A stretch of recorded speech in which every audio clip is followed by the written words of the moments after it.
sebuah piasan milik warga di Banjar Petulu Gunung, Desa Petulu, Kecamatan Ubud dilalap si jago merah. Senin 22 Agustus sekitar pukul 18.15 WITA.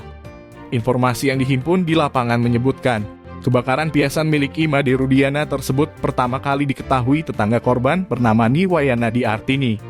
Ketika itu saksi melihat api sudah membakar bangunan piasan tersebut.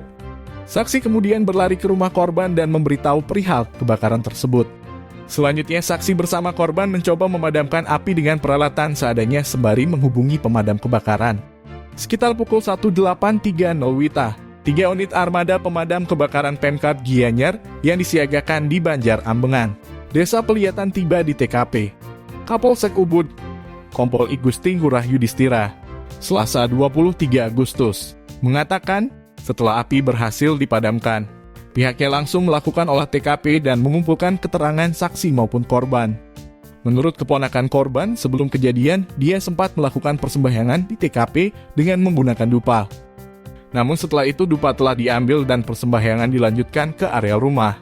Namun dia belum bisa memastikan penyebab pasti kebakaran tersebut. Hanya saja akibat kebakaran tersebut, korban diperkirakan mengalami kerugian material mencapai 100 juta rupiah. Tim Bali Express melaporkan.